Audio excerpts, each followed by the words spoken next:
하나님이 참으로 이스라엘 중 마음이 정결한 자에게 선을 행하시나 나는 거의 넘어질 뻔하였고 나의 걸음이 미끄러질 뻔하였으니 이는 내가 악인의 형통함을 보고 오만한 자를 질투하였음이로다.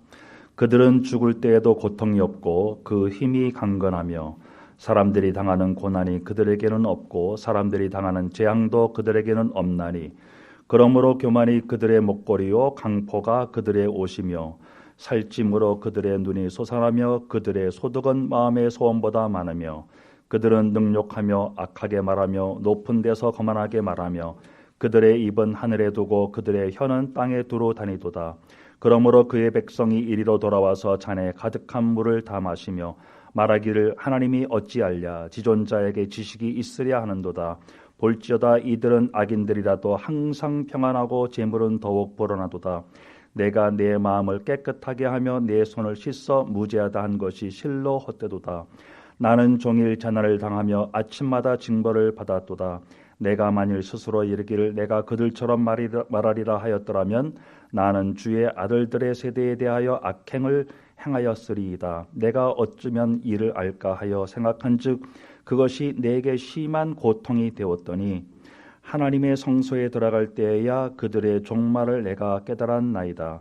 주께서 참으로 그들을 미끄러운 곳에 두시며 파멸에 던지시니 그들이 어찌하여 그리 갑자기 황폐되었는가 놀랄 정도로 그들은 전멸하였나이다. 주요 사람이 깬 후에는 꿈을 무시함같이 주께서 계신 후에는 그들의 형상을 멸시하시리이다. 내 마음이 산란하며 내 양심이 찔렸나이다. 내가 이같이 우매 무지함으로 주 앞에 짐승이오나 내가 항상 주와 함께하니 주께서 내 오른손을 붙드셨나이다. 주의 교훈으로 나를 인도하시고 후에는 영광으로 나를 영접하시리이니 하늘에서는 주 외에 누가 내게 있으리요 땅에서는 주밖에 내가 사모할 이 없나이다. 내 육체와 마음은 쇠약하나 하나님은 내 마음의 반석이시요 영원한 분깃이시라. 무릇 주를 멀리하는 자는 망하리니 음녀같이 주를 떠난 자를 주께서 다 멸하셨나이다.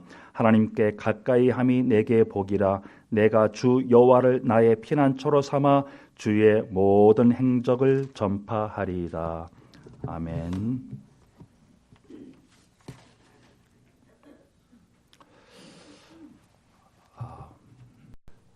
성경은 딱 한 가지 주제를 말씀하고 있죠.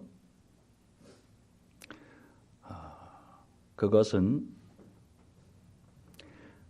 하나님께서 당신의 아들 예수 그리스도의 십자가의 죽으심과 부활이라고 하는 복음을 통해서 구원의 일을 이루시는 겁니다.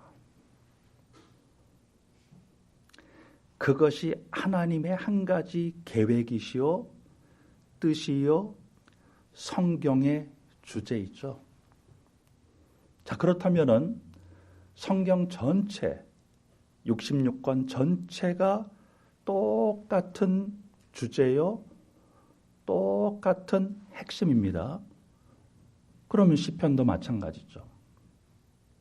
그리고 역시 오늘 본문 73편도 똑같은 그 주제예요.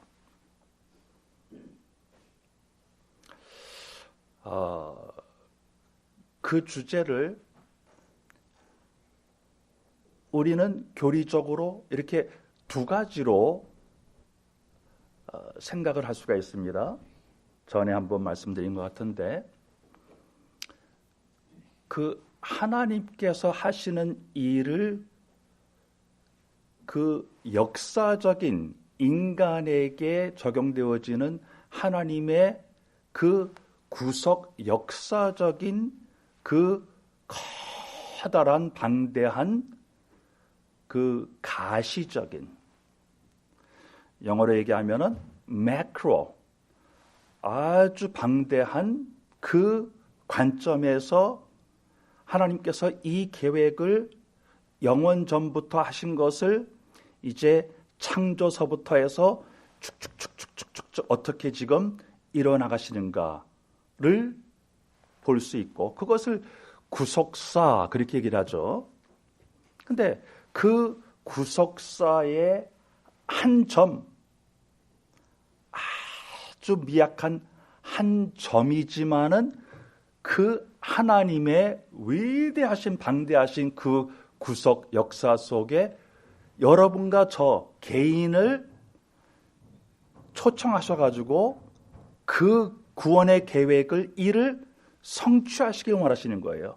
그것을 구원의 서정 혹은 영어로 얘기할 때 마이크로 redemption 뭐 혹은 그렇게 얘기할 수 있죠. 그러니까 하나님의 매크로적인 구속사 안에 한 점인 내가 그 안에 포함되어졌을 때 내 개인 인생을 통해서 또 그 하나님의 뜻, 계획, 일이 어떻게 진행되어지느냐를 얘기할 때는 구원의 서정 그렇게 얘기할 수 있는 거예요. 어쨌든 그 핵심 내용은 똑같습니다. 다시 말씀드립니다. 예수 그리스도 십자가의 죽으심과 부활이라고 하는 그 복음을 통해서 구원의 일을 하시는 하나님, 그것이 여러분과 저의 이제는 가치관이죠. 그것이 여러분과 저의 인생관이죠. 그것을 통해서 모든 것을 보아야 되는 거예요. 하나님의 은혜로 그 영적인 눈, 믿음의 눈이 띄어질 때 그 가치관을 통해서 인생관을 통해서 세계관을 통해서 이제 세상에서 벌어지고 있는 것도 보고 성경도 보고 여러분과 저에게 벌어지는 일도 보고 여러분과 저에게 벌어지는 좋은 일, 안 좋은 일, 사건, 문제, 갈등, 위기 이런 것들도 다 그 관점에서 보아질 때 정확합니다. 정확합니다. 자, 그 관점으로 이제 오늘 본문 시편 73편을 봅니다. 자, 이 73편의 저자는 아삽이라고 하는 성전의 찬양을 맡은 자. 여러분의 성경에 그 제일 앞에 그렇게 써 있죠. 가로치고 아삽의 시, 아삽. 이분은 찬양, 예배 인도를 맡은 그 책임자니까 참 얼마나 하나님의 그 은혜를 받은 사람이겠습니까? 그렇죠? 그런 사람인데도 오늘 이 내용을 보니까 시험에 빠지는 거예요. 불신앙에 빠지는 거예요. 다시 말해서 이미 말씀드린 그 하나님의 그 구원의 일로 모든 것의 그 가치 또 이 평가 적용하는 그 관점, 다시 말해서 믿음, 그걸 믿음이라고 그래요. 하나님이 하시는 그 일을 하나님의 그 은혜로 우리에게 그 영의 눈을 뜨게 하셔서 보게 하시는 것, 그게 믿음이죠. 하나님이 하시는 일을 보게 하는 것. 근데 그 믿음을 놓친 거예요. 시험에 빠진 거죠. 더 구체적으로 하나님의 가치관으로 지금 세상을 봐야 되는데 세상에서 불신자들이 또 이렇게 저렇게 또 잘났고 못났고 또 돈을 벌고 또 잘 나가고 안 나가고 이런 것들을 그 하나님의 가치관, 하나님의 눈, 그 하나님께서 행하시는 그 일의 구원의 관점에서 보아야 되는데 그걸 놓친 거예요. 그러니까 상대적으로 세상 가치관에 끌린 거예요. 그 세상 가치관에 마음을 빼앗긴 거죠. 그거를 그러니까 믿음의 반대니까 불신앙이라고 그러죠. 자, 여러분과 제가 똑같이 많은 경우에 하나님의 나라의 백성으로서 하나님의 가치관을 가지고 살아야 할 여러분과 제가 이 아삽처럼 어떤 사건을 볼 때, 갈등을 볼 때, 또 사람을 볼 때, 문제를 볼 때 좋고 안 좋고 나를 힘들게 하고 또 나를 좋게 하고 나를 칭찬을 하고 나를 욕하고 하는 모든 것들을 하나님의 나라의 가치관으로 보지 않고 세상 사람들이 보는 그 세상 가치관으로 보게 될 때 이게 불신앙이란 말이에요. 여러분과 제가 똑같이 이렇게 너무나 자주 이렇게 넘어집니다. 그렇죠? 하늘나라 갈 때까지는 이 텐션이 있는 거예요. 텐션. 예? 긴장이라고 그러죠? 긴장. 예. 늘 이 긴장이 있는 거예요. 그 싸움이기 때문에 긴장하는 거죠. 자, 그런데 나중에 말씀드리겠지만은 이 자체가 또 여러분과 저에게는 축복입니다. 네? 여러분과 제가 이러한 땅에서의 그 긴장, 텐션, 이미와 아직이라고 하는 그 사이 속에서 싸우는 하나님의 가치관과 세상 가치관이 이 안에서 자꾸 이렇게 부딪힌단 말이에요. 그 갈등에서 벌어지는 그 긴장 때문에라도 하나님의 그 은혜를 우리가 사모할 수밖에 없는 하나님의 도움을 성령의 그 깨우치는 역사 속으로 우리가 이끌림을 받을 수밖에 없다고 하는 그 자체가 또한 축복입니다. 그게 하나님이 하시는 일이죠. 자, 그거를 볼까요?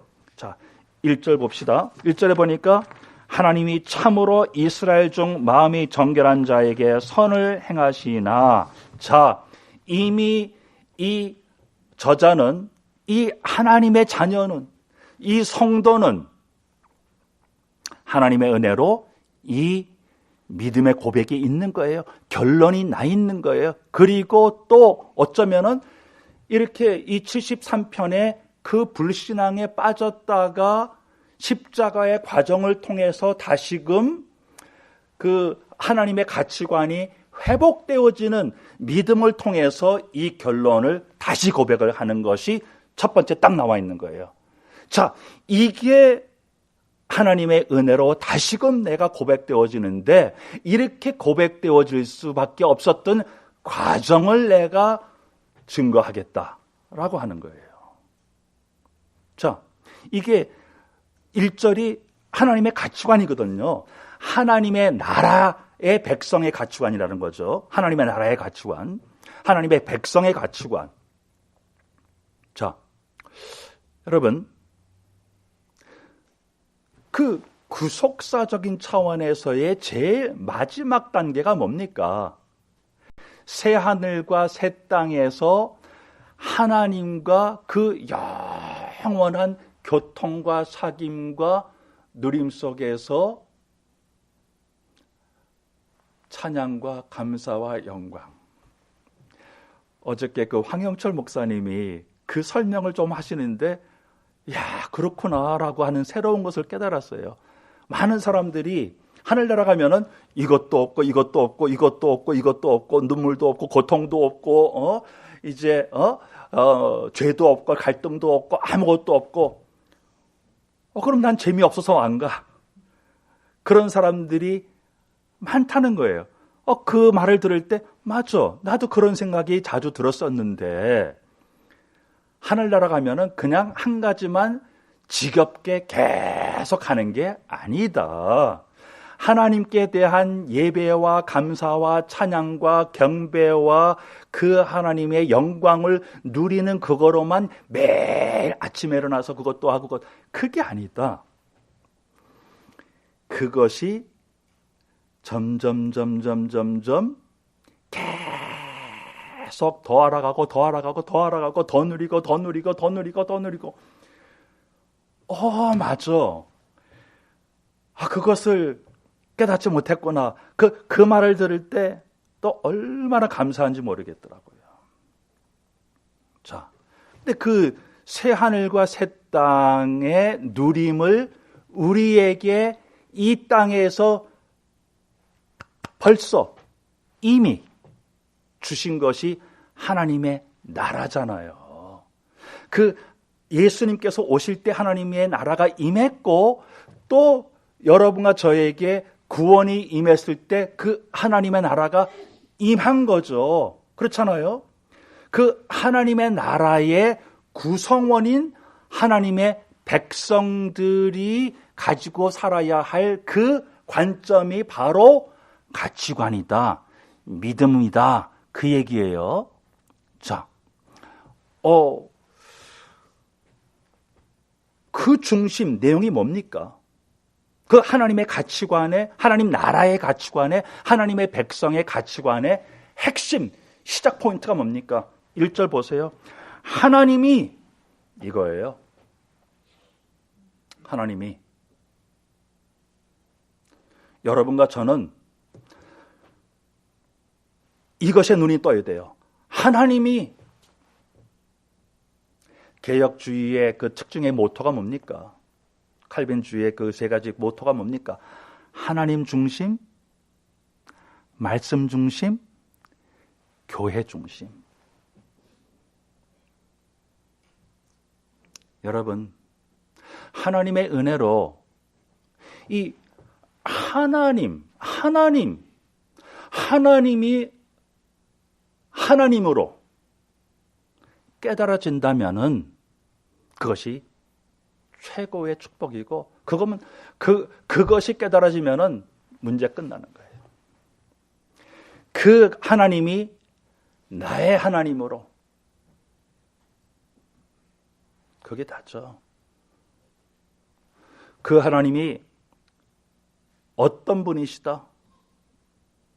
여러분, 하나님은 창조주시고 심판주시고 구원자십니다. 그러나 심판주, 물론 이 세 가지가 사실은 다 한 가지요. 한 가지가 먼저고 그게 아니죠. 똑같은 거예요. 하나님은 한 분이고, 그렇죠? 이 윤리성. 그런데 하나님이 창조주시다, 이것이 먼저 깨달아지면은 다른 거 다 해결돼요. 하나님이 창조주시다. 그럼 여러분과 저는 뭡니까? 피조물이죠. 그렇죠? 피조물이죠. 그런데 그 창조주 되신 그 하나님이 어떠한 그 특성, 어떠한 그 캐릭터를 가지고 계시냐, 이것을 여러분과 제가 잘 알아야 돼요. 그런데 그거를 1절에 하나님이 참으로 이스라엘 중 마음이 정결한 자에게 선을 행하시니, 자, 선을 행하시는 것에 대해서 그것이 우리에게 적용되어지는 것을 나중에 설명드리고, 선이 뭡니까? 하나님 자체가 선이세요. 하나님 자체가 선, goodness, 선한 거라고 하는 거 딱 하나밖에 없어요. 하나님 자신이 선하신 거예요. 하나님 자신이. 자, 그래서 시편 34편 8절에 뭐라고 서 있습니까? 너희는 여호와의 선하심을 맛보아 알지어다. 하나님의 그 선하심, 하나님의 goodness, 또 그 하나님의 그 위대하심, 하나님의 그 사랑, 거룩, 공의, 그 능력, 이 전체를 다 합쳐가지고 영광, 그렇게 얘기를 합니다. 여러분과 저는 거기에 정말 이 빙산의 일각도 아닌 그 작은 부분을 하나님의 은혜로 지금 조금 맛보고 있는 것 뿐이에요. 그 하나님의 그 위대하심, 그 사랑의 위대하심, 선하심의 위대하심, 그 거룩하심의 위대하심, 거룩 자체,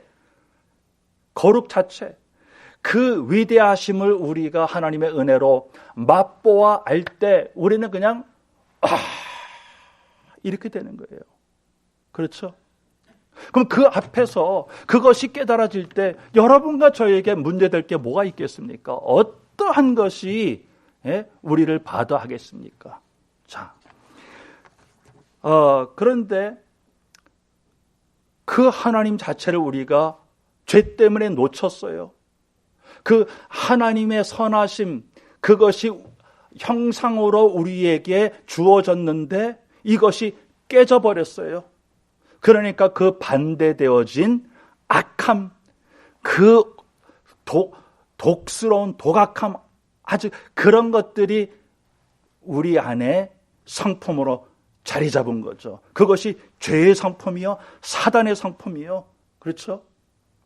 자, 그런데 그 하나님은 그 하나님의 그 계획, 목적을 상실하실 수가 없고 타협하실 수가 없고 바꾸실 수가 없기 때문에 하나님의 그 아들 예수 그리스도 그분을 통해서 그 하나님의 선하심을 맛보아 알 수 있는 것을 회복시키시는 거예요. 그 계획도 또 선하신 거예요.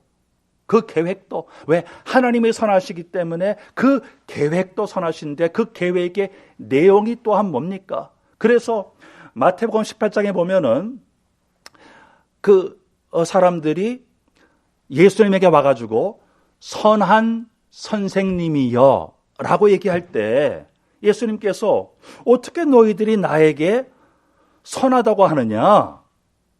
어떻게 너희들이, 그러니까 여러 가지 의미가 함축되어 있겠죠. 진짜 내가 그 하나님 것을 너희들이 아느냐? 그러한 그 해석도 함축되어 있다고 볼 수가 있고 내포되어 있다고 볼 수가 있고, 자, 선한 분은 한 분밖에 없다. 하나님 한 분밖에 없다라고 하는 그 내용이 있고, 또 더 나아가서 이제 그렇다면은 너희들이 그 선을 잃어버린 것을 너희들이 아느냐, 이런 것까지도 다 거기에 내포되어 있다고 볼 수 있죠. 자, 그런데 요한복음 10장에 예수님은 자신에 대해서 말씀하실 때 뭐라고 하십니까? 자, 요한복음 10장 우리가 이미 벌써 많이 보았습니다만은 거기에 그냥 말씀드릴게요. 예수님께서 나는 선한 목자로다. 나는 선한 목자로다. 너무 중요한 내용이니까 잠깐 봅시다. 요한복음 10장에 보면은 7절에, 자, 10절 보겠습니다. 도둑이 오는 것은 도둑질하고 죽이고 멸망시키려는 것뿐이요 내가 온 것은 양으로 생명을 얻게 하고 더 풍성히 얻게 하려는 것이라. 나는 선한 목자라. 선한 목자는 양들을 위하여 목숨을 버리거니와. 하나님이 선하시죠? 그런데 그 선함을 받았던 우리가 그 선함을 놓쳐버렸죠? 잃어버렸죠? 하나님의 형상이 깨졌죠? 그러니까 하나님께서 그 자신, 독생자 그 아들을, 그 선하신 그 아들을 직접 보내서 선한 계획을 성취하시는데 그 선한 일이 무엇입니까? 목자가 양을 위해서 목숨을 내어주는 그 선한 일. 뭐예요? 예수 그리스도가 우리의 죄를 위해서 십자가에서 죽으시고 부활하시는 것이, 그것이 또한 선한 일이다, 그 얘기잖아요. 그것을 통해서만이, 그것이 이제 하나님의 은혜로 깨달아지고 받아지고 믿어짐으로 말미암아 구원이 이루어졌을 때 그 선함이 회복되어지는 거죠. 그 형상이. 그렇죠? 자, 그런데 그 비밀을 1절에서 그렇게 또 얘기하는 거예요. 이 비밀은, 그러니까 그 하나님의 선함이 회복되어지는 그 비밀이 바로 마음이 정결하는 것이다. 마음이 정결하는 자에게 선을 행하시나, 이게 복음이잖아요. 이게 복음이잖아요. 그렇죠? 여러분, 그러니까 성경에 보니까 하나님은 누누이 이 마음을 얘기하십니다. 마음의 중요성.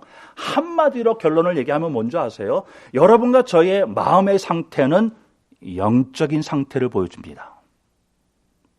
여러분과 저의 마음의 상태, 그러니까 하나님의 은혜로 말씀을 통해서 성령의 역사를 통해서 계속 여러분과 저의 이 마음의 뿌리가 보여야 돼요. 마음의 그 상태가 보여야 돼요. 그 마음의 그 동기가 보여야 돼요. 그 마음에서 뿌리에서 이렇게 어떻게 지금 내가 지금 이 마음이 움직이고 있고 마음이 이렇게 지금 역사하고 있고 이것의 배경이 보여줘야 된다, 그 얘기예요. 겉으로는 우리가 선한 말을 할 수 있어요. 겉으로는 우리가 선한 계획을 가지고 또한 행할 수 있어요. 그러나 그 마음의 뿌리가 도대체 뭐냔 말이에요.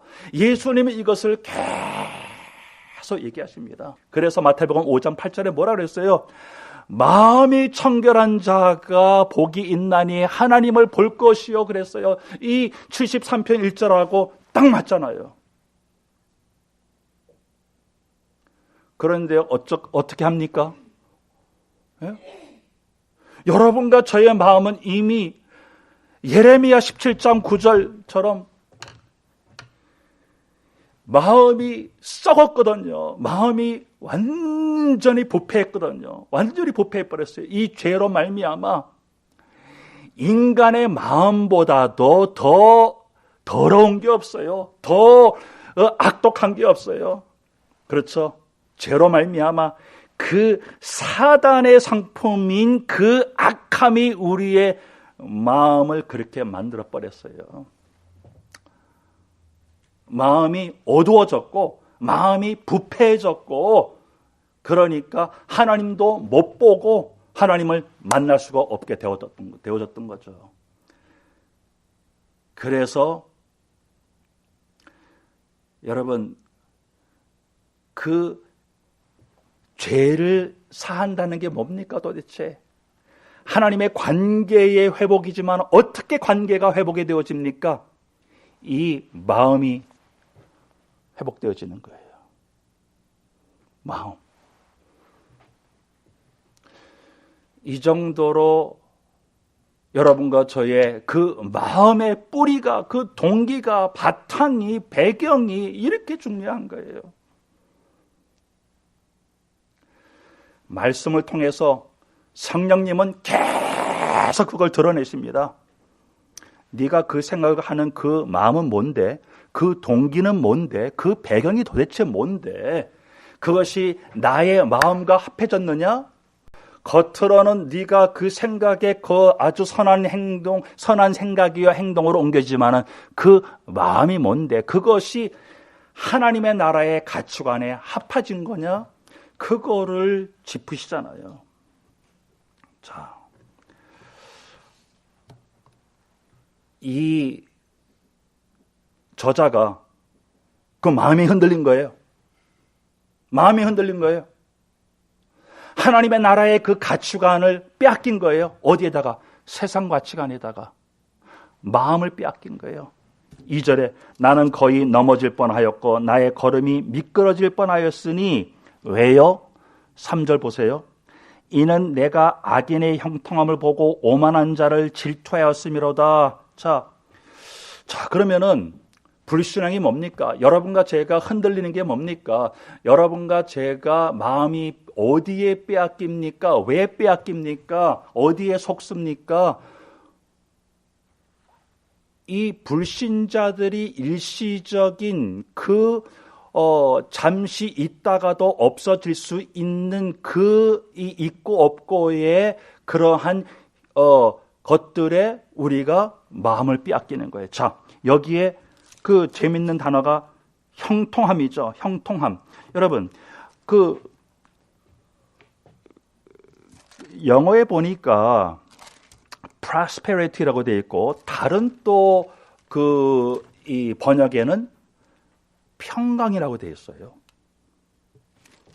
그러니까 악인의 평강을 보고, 그러니까 형통함, 평강이 같은 의미라 그 얘기죠. 자, 그러면은 여러분, 그 악인들, 불신자들의 그 평강과 형통함은 도대체 뭡니까? 그것은 이제 속임수인데 왜 그렇습니까?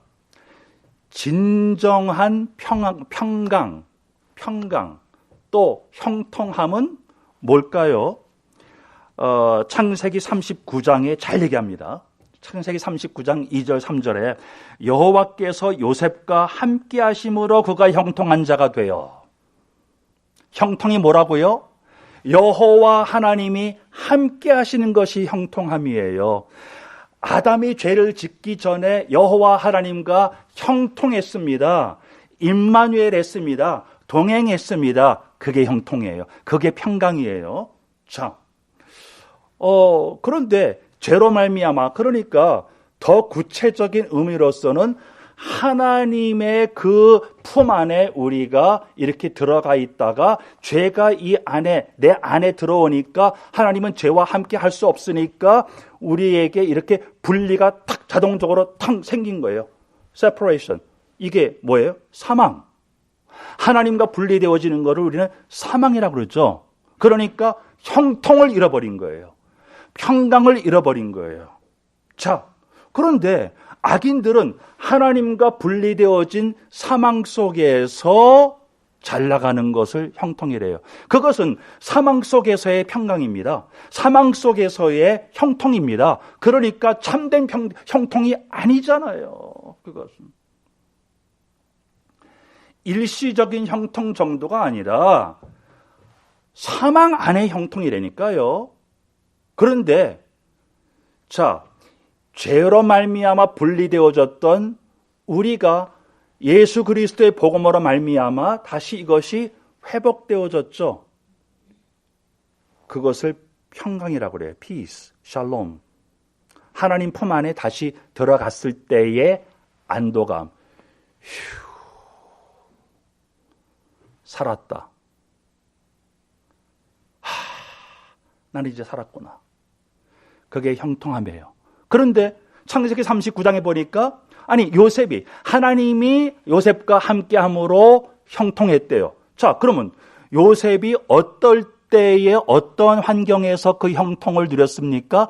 형들의 미움을 사는 가운데에도 형통을 누렸고, 형들이 그 요셉을 운물에다가 던졌을 때에도 형통을 누렸고, 그 장사꾼들한테 팔렸을 때에도 형통을 누렸고, 그 보디발의 집에서 고생을 할 때도 특별히 그 보디발의 아내의 그 유혹에 이제 유혹을 뿌리치고 그것 때문에 어디 갔어요? 감옥 갔습니다. 감옥 갔을 때도 하나님은 요셉을 형통하게, 다시 말해서 함께 했기 때문에 형통하게 했고, 자, 그 꿈 해몽을 잘 했을 때도 하나님께서 함께 했기 때문에 꿈 해몽이 나왔고, 그래서 이제 제2인자 그 애굽 나라의 총리가 되었을 때도 형통했고, 그러니까 육신적으로 안 될 때도 형통했고 육신적으로 잘 될 때도 형통했단 말이에요. 여러분과 제가 거기에 그러니까 이 세상 가치관이 속으면 안 되죠. 육신적으로 잘 되는 게 형통합니다. 평안이다. No. 육신적으로 잘 안 될 때도 하나님이 함께 하시는 것이 형통. 육신적으로 잘 될 때도 하나님이 함께 하시는 것이 형통. 아멘? 그거예요. 자, 그런데 4절에 보니까 그들은 죽을 때에도 고통이 없고 그 힘이 강건하며 사람들이 당하는 고난이 그들에게는 없고 사람들이 당하는 재앙도 그들에게는 없나니 그랬어요. 자, 어디에 또 속았습니까? 이 아삽이 어디에 속았습니까? 육신적인 고통이 없는 것이 복이라고 속았어요. 자, 그냥 잘 생각해 보세요, 여러분. 불신자는 그러면은 육신적인 고통이 다 없습니까? 시편에서는 이 하나님으로부터 분리되어진 자들을 악인이라고 합니다. 저주를 하나님으로부터 분리되어진 것을 저주라고 합니다. 성경 전체가 그렇죠. 자, 그러니까 복은 뭡니까? 하나님과 함께하는 것이 복입니다. 왜? 하나님이 복 자체니까. 그렇죠? 예. 그 의인은 그 누구를 의인이라고 합니까? 하나님이 의로우시고 그리스도, 성삼위 하나님이 의로우시고 그리스도가 의로우시고 그 의로움을 우리가 이 전가받아서 우리가 의인이 되었습니다.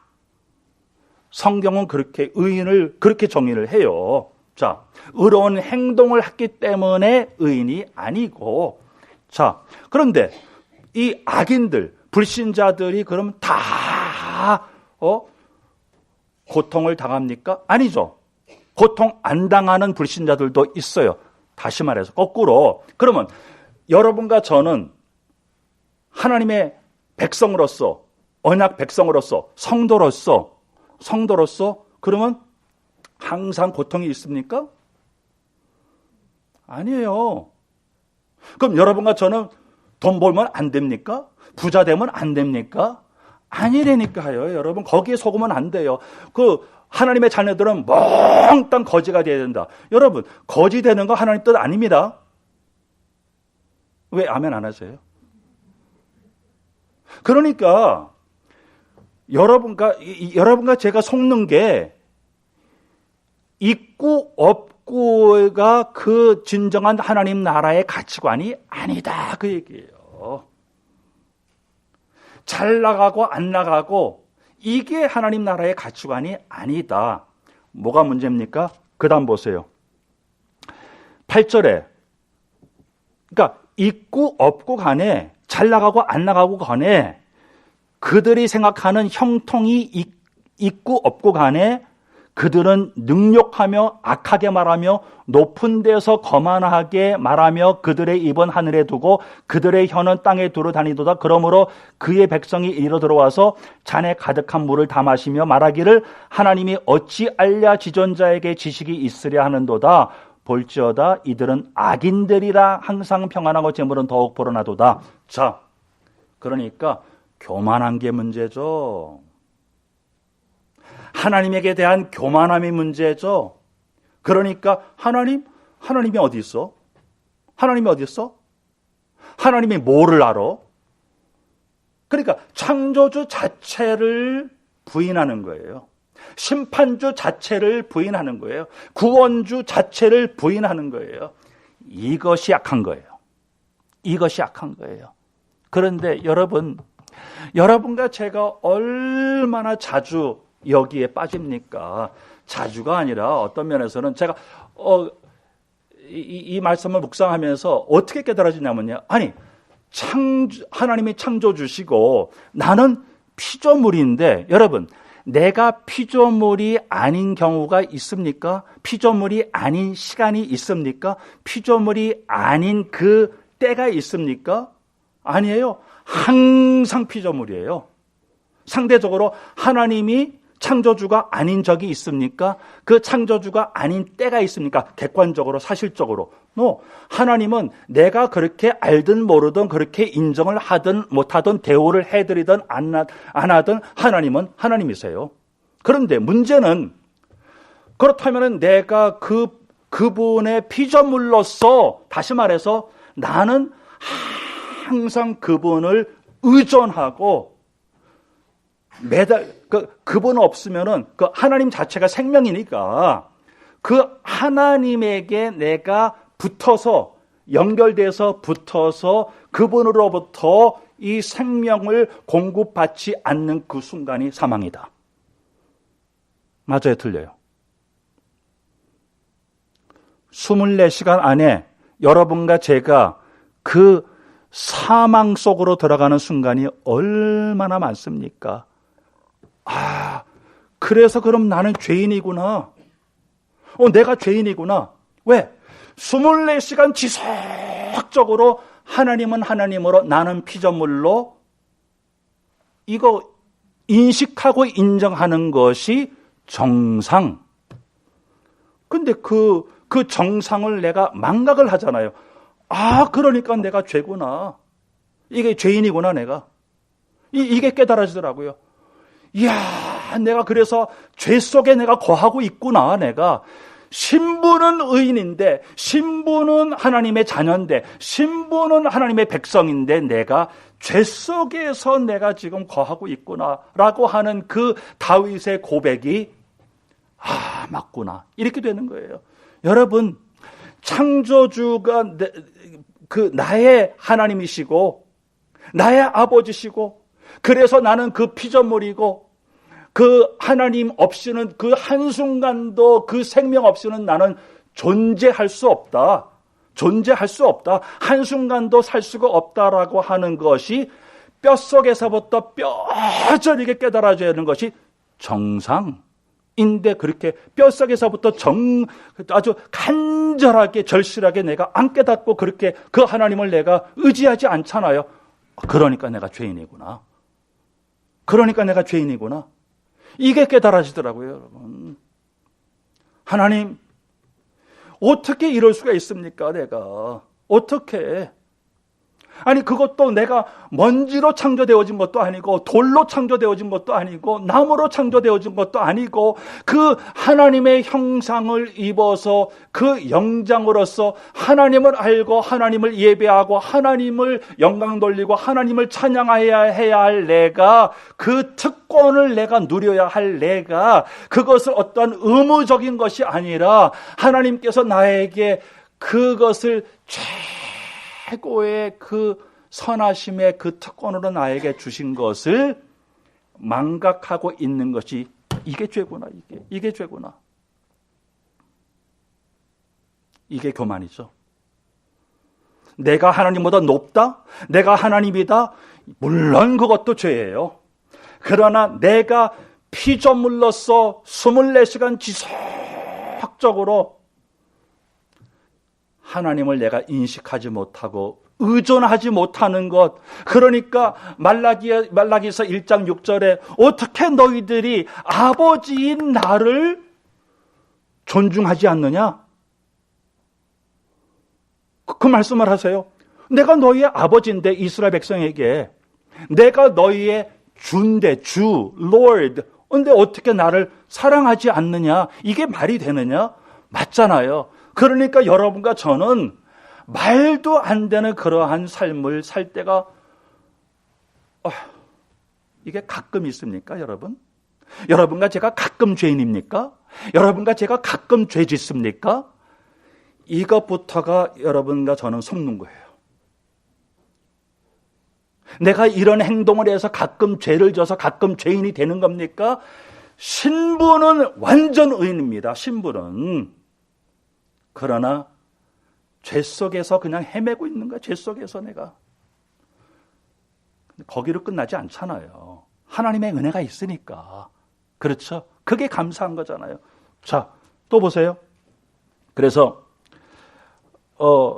12절에 볼지어다 이들은 악인들이라도 항상 평안하고 재물은 더욱 불어나도다. 내가 내 마음을 깨끗하게 하며 내 손을 씻어 무죄하다 한 것이 실로 헛되도다. 나는 종일 전화를 당하며 아침마다 징벌을 받았도다. 내가 만일 스스로 이르기를 내가 그들처럼 말하리라 하였더라면 나는 주의 아들들의 세대에 대하여 악행을 행하였으리다. 내가 어쩌면 이를 알까 하여 생각한즉 그것이 내게 심한 고통이 되었더니, 자, 어느 정도로 여러분과 제가 속는 줄 아세요? 차라리 그러면 나도 악인들처럼, 저 사람들처럼 저렇게 행동을 했으면 차라리 내가 이런 고통이 없을 텐데, 이렇게 우리가 여러분, 하나님이 우리에게 그 아들을 주시기까지 우리에게 주신 그 정체성, 이거를 우리가 모르는 거예요. 모르면은 이렇게 우리가 속는 거예요. 이렇게 세상 가치관에, 그거 어떻게 표현해야 됩니까?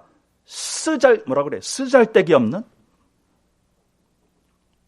어떻게 우리가 그런 데에 비교를 하고 그런 데에 우리가 마음을 빼앗기고, 그런데 그렇단 말이에요, 여러분과 저는. 솔직히. 예? 얼마나 우리가 흔들립니까? 얼마나 여러분과 제가 그 사람 말 한마디에 마음이 휘청하고 거기에 분노가 올라오고, 이거 그냥 뭐 이런 식으로 막 그냥 우리가 그건 하나님 나라의 가치관이 아니거든요. 우린 거기에 속아요. 그런데 하나님은 여러분과 저를 그렇게 안 놔두시죠. 17절 보세요. 하나님의 성소에 들어갈 때야 그들의 종말을 내가 깨달았나이다. 하나님께서 다시금 하나님의 나라의 그 가치관을 바라보게 하고 그것을 누리게 하는 그 과정으로 우리를 인도하십니다. 그 키가 뭐예요? 성소. 이야, 여러분, 이 성소, 이 핵심이 뭡니까? 긴 얘기 못하겠어요. 그러나 그 성소 중에 성소, 지성소, 그 지성소 안에 핵심 물건 언약궤, 그 언약궤는 도대체 무엇을 의미합니까? 그 언약궤에는 이 돌판이 있죠. 십계명 돌판이 있죠. 그 다음에 이 만나 항아리가 있죠. 그 다음에 이 아론의 쌍난 지팡이가 있죠. 이 세 가지 다 합쳐가지고 참 하나님의 기적도 얘기하는 거지만은 우리의 죄성을 얘기하는 겁니다. 여러분과 저의 죄성을 얘기하는 거예요. 거기로 끝나지 않고 그 죄인임에도 불구하고 베푸시는 하나님의 은혜를 얘기합니다. 자, 왜 그럴까요? 출애굽기 32장에 보니까 이 모세가 하나님으로부터 이 십계명 돌판을 받았어요. 근데 그때 이 산 아래에서 이스라엘 백성들은 뭐 하고 있었다고요? 금송아지 만들어가지고 춤추고 있었어요. 금송아지 만들어가지고 우상. 여러분, 이거를 어떻게 표현합니까? 여러분과 제가 좀 똑같이 하고 있습니다. 그 사람들, 그놈들이 아니내리니까요. 그것보다 더 악한 것이 여러분과 저에게 지금 벌어지고 있어요. 그 마음에서, 마음의 뿌리에서, 마음의 배경에서 똑같이 벌어지고 있어요. 그것을 성경은 어떻게 표현합니까? 가증스럽도다. 예? 가증. 이것이 하나님께서 막 토해낼 수밖에 없는 그런 가증함으로, 그러니까 우리의 그 행동을 볼 때는 하나님은 우리를 토해낼 수밖에 없어요. 그렇죠? 그런데 출애굽기 34장에 보니까 하나님께서 하나님의 분노가 이제 32장에서 이 모세가 내려와서 그 둘 돌판을 던지잖아요. 너무너무 그 하나님의 그 분노가 표현되어지는 거죠. 그래서 이 두 돌판이 깨집니다. 그런데 하나님은 그러니까 그 과정 속에서 모세는 또 이제 그 예수 그리스도를 모형하는 거죠. 하나님에게 이 중보 역할을 하나님 제발 용서하세요. 긍휼을 베풀어 주세요. 하나님은 또 들으십니다. 출애굽기 34장에 모세를 다시 불러서 돌판을 다시 줍니다. 이게 뭐예요? 은혜죠. 하나님의 긍휼이시죠. 여러분과 저는 끝나야 되는데 다시금 은혜를 주세요. 자, 만나 항아리는 뭐를 얘기합니까? 아니 그 출애굽한 그 이스라엘 백성들이 며칠 안 지나서 금방 원망합니다. 예? 그 어마어마한 하나님의 구원의 역사와 기적을 받는데도 불구하고 아니 그 애굽에 있었을 때 그 고기 우리는 거기가 더 좋았었는데 이 떡이 더 좋았었는데 이 따위 얘기를 하고 있단 말이에요. 여러분과 제가 그러면 불신자 상태로 다시 돌아갔으면 좋겠습니까? 우리는 불신자들을 그렇게 불신자의 가치관에 속잖아요, 우리가. 그렇죠? 거기에 흔들리잖아요. 예? 그러니 하나님께서 또 토해내야 되는데, 예? 또 용서하시고 뭐를 주십니까? 만나를 주시잖아요. 그 만나가 그럼 뭡니까? 하나님의 긍휼을 보여주시는 거예요. 물론 그 처음에는 그 인간의 우리의 죄성을 보여주고 암시하고 또 하나님의 긍휼. 세 번째는 뭐예요? 그 아론의 쌍난 지팡이. 그 민수기에 보면은 민수기 6장이죠. 민수기 6장에 보면은 이 고라 자손, 예? 또 누굽니까? 그 고라 자손과 이렇게 합세해가지고 모세하고 이 아론을 이제 비방하는 거예요. 니들이 뭐야? 누가 하나님께서 너희들을 그렇게 세웠어? 이런 식으로 불평하잖아요. 예? 그러니까 또 거기에서 모세가 중보 역할을 합니다. 하나님 제발 이 사람들을 멸하지 마세요. 그래서 하나님께서 다 지팡이를 가져와라. 그런데 그 아론의 그 지팡이에 움이 트고 싹이 트고 꽃이 피고 심지어는 살구 열매까지 봐요. 다시 말해서 하나님께서 인정한 그러한 리더다. 또 예수 그리스도를 모형하는 것이고 하나님께서 하시는 일을 보여주는 거예요. 다시 말해서 은혜. 다시금 은혜로. 자, 그러니까 이 언약궤는 우리의 죄성을 보여준다 그랬죠. 그런데 그 언약궤 위에 그 수은주가 있는데 제사장이 1년에 한 번씩 자기 자신을 깨끗게 하고 양을 잡아가지고 피를 그 양동이에 해가지고 자기의 이 허리에 이 밧줄을 매어가지고 이 아래에 그 방울을 달아가지고 조심조심. 왜? 하나님의 존전에서는 그 죄인은 죽을 수가 있기 때문에. 자, 그런데 들어가서 그 죄를 상징하는 그 언약궤 위에 수은주에다가 무엇을 붓습니까? 예수 그리스도의 십자가의 피를 상징하는 이 어린 양의 피를 붓습니다. 그때에 하늘에서 그 음성이 이스라엘 백성의 이 죄는 사하여 되었도다. 여러분과 제가 여기 어떻게 나왔습니까? 여러분과 제가 지금 어떻게 해서 지금 그래도 이렇게 은혜 성도로서 불림을 받았습니까? 예수 그리스도의 그 십자가의 피가 아니었더라면. 자, 그런데 앞서 말씀드린 대로 이 예수 그리스도의 십자가의 그 희생의 사랑의 위대함은 그 이전에 있어서의 그 하나님의 도대체 어떠한 분인가의 그 하나님의 그 위대하심, 탁월하심, 이 청교도들은 이거를 본 거예요. 이거를 본 거예요. 이야, 이 하나님의 그 존귀하심, 거룩하심이 그냥 깨끗한 걸 얘기합니까? 분리되어졌다. 사람과 같지 않다. 그 얘기예요. 자, 그 하나님의 그 영광에 비교한 여러분과 저는 뭡니까? 먼지만도 못해요. 벌레만도 못할 수 있어요. 돌만도, 여러분과 제가 돌로 지음 받을 수도 있었잖아요. 그 하나님의 그 영광과 비교되어진 여러분과 저의 모습, 더더구나 죄인, 찢어서 말려서 갈기갈기 정말 해가지고 그 지옥의 영원한 형벌을 영원토록 당해도 이거는 마땅합니다. 진짜 마땅합니다. 제가 최근에 청교도 신앙의 그 루이스 베일리가 쓴 경건이라고 하는 그 책을 볼 때 그분이 조나단 에드워즈가 표현한 그런 식의 몇 배 이상의 그것을 쫙 묘사하는 거예요. 악인의 상태와 결과, 과거, 현재, 미래를 얘기하는데, 이야, 이럴 수가 없구나.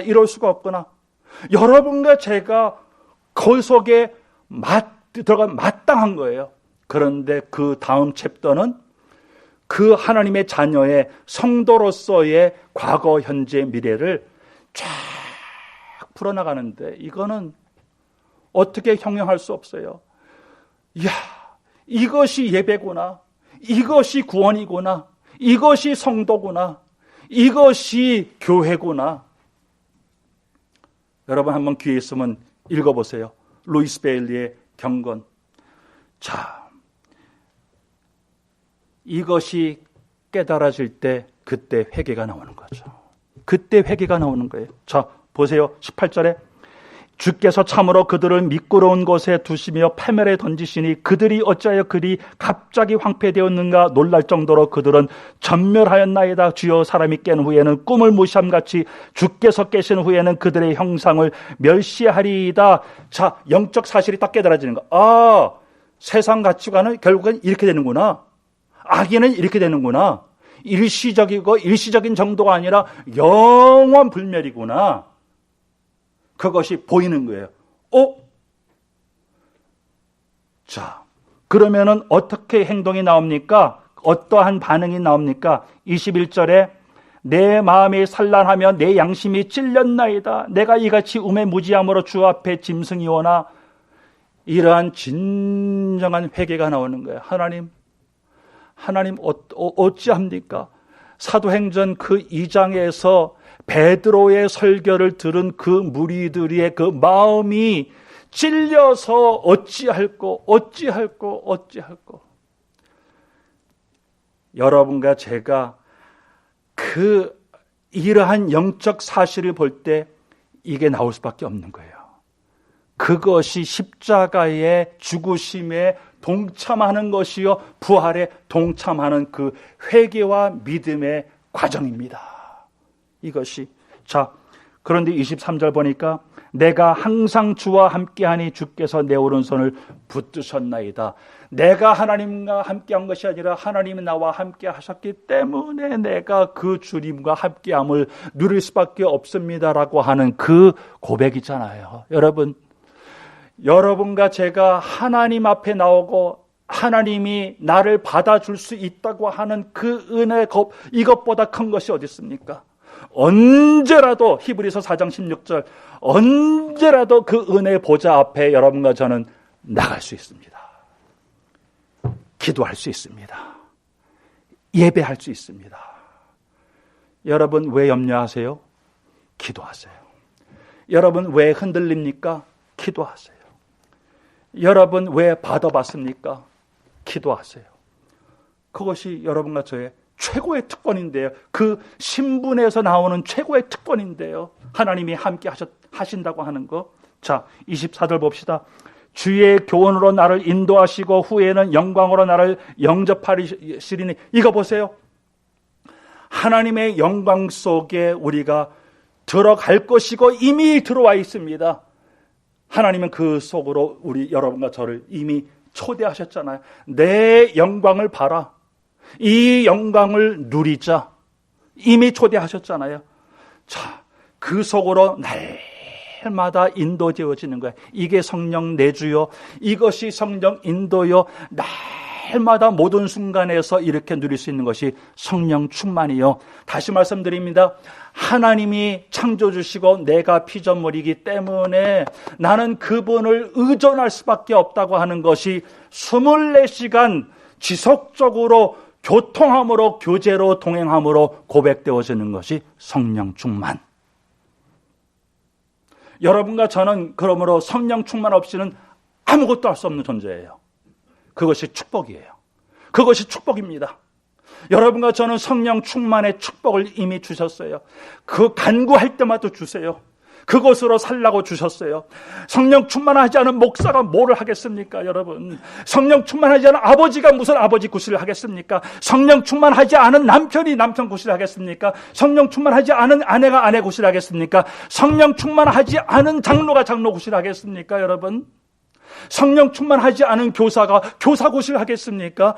성령 충만이 도대체 뭡니까? 하나님, 나로서는 아무것도 할 수 없습니다. 하나님이 하나님 되어 주시옵소서. 그거 손드는 거예요. 나는 당연히 피조물입니다. 당연히 하나님 없이는 난 살 수 없습니다. 그리고 죄인인데 의인입니다. 감사합니다. 그런데 나에게 이 성령의 내주 임마누엘을 주셨군요. 그래서 하나님께 나오라고, 그래서 그 하나님을 누리라고. 너무나 감사합니다.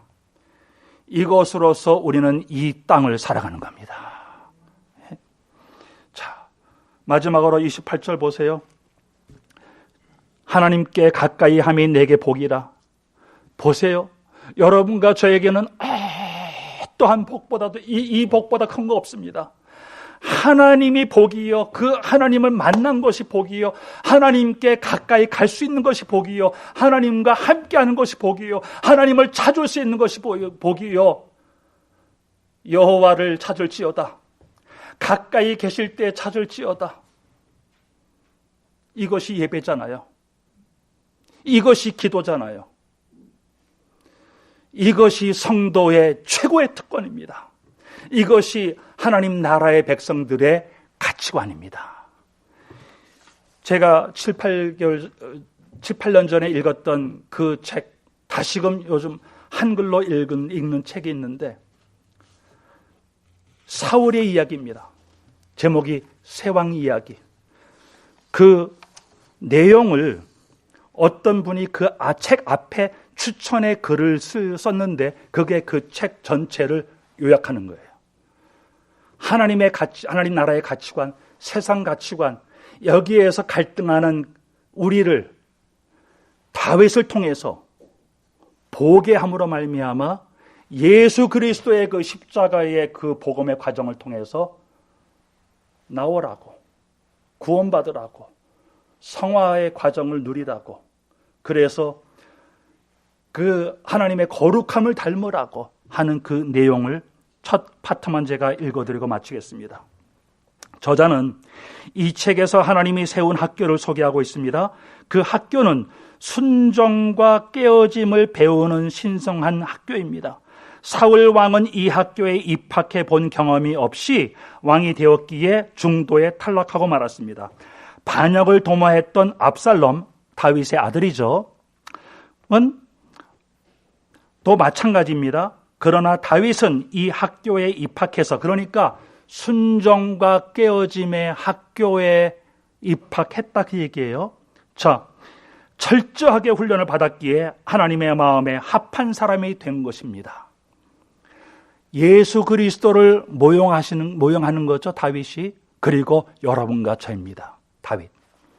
다윗은 미치광이 같은 사울 왕의 추적을 받으면서 깨어졌습니다. 반역의 사랑했던 아들 압살롬을 통해 더욱 깊이 깨어졌습니다. 그는 어두운 굴 속에서 고통을 친구로 삼는 것을 배웠습니다. 다윗은 깨어짐의 학교에서 원수에게 저항하지 않는 것을 배웠습니다. 말하는 것보다 침묵하는 것을 배웠습니다.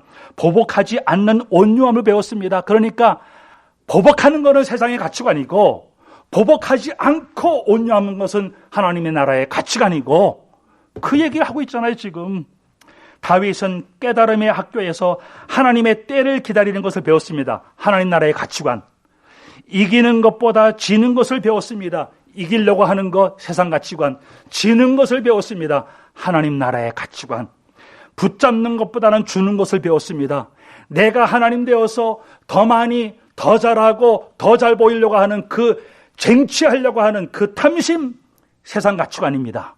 그런데 이것을 다 내려놓고 주기를 즐겨하는 것, 하나님의 나라의 가치관입니다. 자, 권위를 주장하기보다는 섬기는 것을 배웠습니다. 권위를 주장하는 것, 이것이 세상 가치관입니다. 그런데 그 섬기는 것이 하나님 나라의 가치관입니다. 외적인 능력보다 내적인 성장을 추구하는 것을 배웠습니다. 내면의 풍성한 생명을 추구하는 원리를 터득했습니다. 어떻게 해요?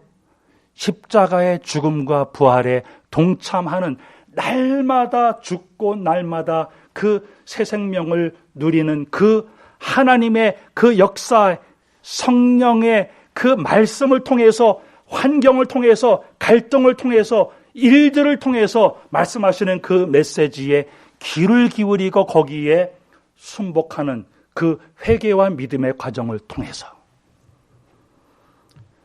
여러분과 제가 이 과정을 가고 있습니다. 계속 가야 됩니다. 하나님은 계속 인도할 것입니다. 하나님의 나라의 백성으로서 그 가치관을 누리라고. 아멘. 기도합니다. 하나님, 웬일입니까? 저희들이 이런 은혜를 받을 자격이 있습니까? 하나님의 백성이라고, 하나님의 자녀라고, 의인이라고 불리울 그러한 자격이라도 있습니까? 하나님, 먼지만도 못하고 벌레만도 못하고 영원히 지옥에서 형벌 받는 것이 마땅하고, 또한 그러한 그 성품이 아직도 남아있고 자주 거기에 넘어지고, 어쩌면 하루 종일 그 하나님을 창조주로 인정하지 못하는 이 죄 속에 사는데도 불구하고 하나님은 우리에게 이렇게 불러주십니다. 은혜를 주십니다. 십자가의 축복을 누림으로 말미암아 구원의 이 과정을 가라고, 그래서 그 점과 흠이 없는 하나님의 그 자녀들로 세워져서 궁극적으로 그 하나님의 영광을 누리라고. 하나님 감사합니다. 이것을 오늘도 날마다 계속 누리고 전파하게 도와주시옵소서. 예수 그리스도의 이름으로 기도합니다. 아멘.